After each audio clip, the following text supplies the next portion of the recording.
the questions of how can I balance life with school?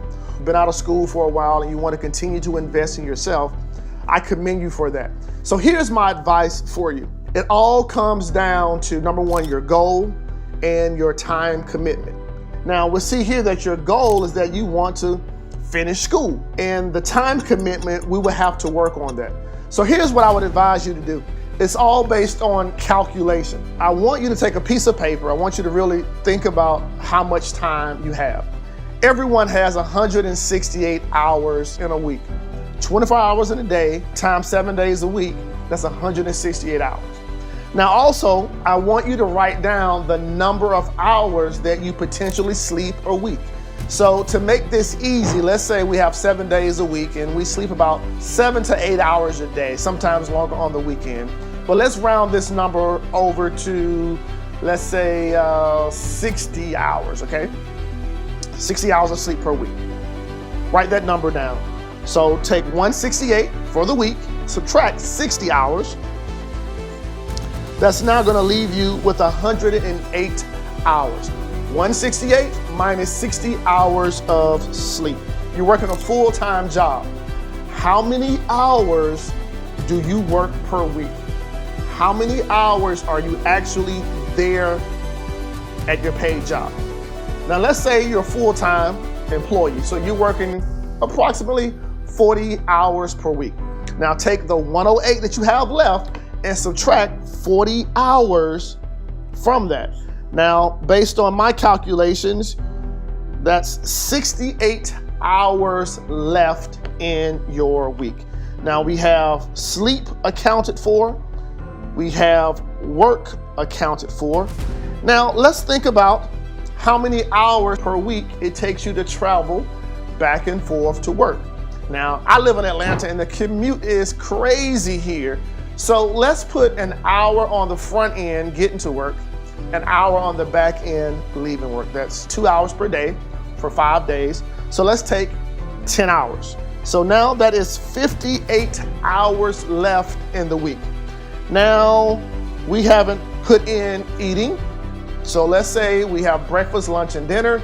Let's say you spend about 2 hours eating per day, breakfast, lunch, or dinner, multiplied by 7 days of the week. So that's 14 hours. Let's take 14 hours of eating, subtract that from 58, and we have 44 hours left in our week. I haven't added into this time free time, personal time, preparation time, bathing time. Okay, let's put an hour on both ends, 30 minutes in the morning, 30 minutes an hour, 30 minutes at night. So let's say that's 7 hours per week, okay?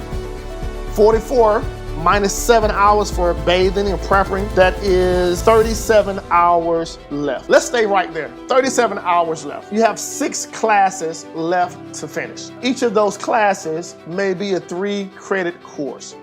So that's about 18 hours that you may have to complete school. Now let's say for 6 classes, 3 credits per class, that's 18 hours. Right now, we only have 37 hours left in our week. If you take all 6 classes, subtract it from 18, you will only have 15 hours left in your day. So what I would advise you to do is to break this up. You have 6 classes left. I may advise you to take 2 classes over the next 3 semesters. So these 2 classes times 3 hours would be 6 hours of class time. 2 classes, 3 hours a week, that's 6 hours. So if we go back to 37 and we subtract 6 hours of class time, so 37 minus the 6 hours of class time, that leaves you with 31 hours in your week. We subtracted out 6 hours of you being in the class.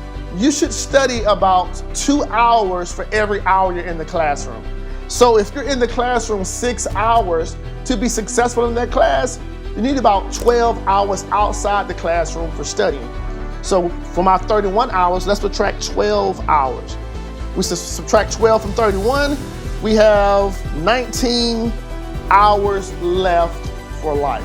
Now, we haven't talked about free time, we haven't talked about spending time with your kids, we haven't talked about some other things that you have going on.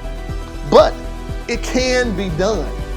So what you have to ask yourself, how many hours in a day do you have for work, sleep, driving, eating, family time, and how many hours can you actually spend in the classroom, and how many hours can you spend outside the classroom to get the job done?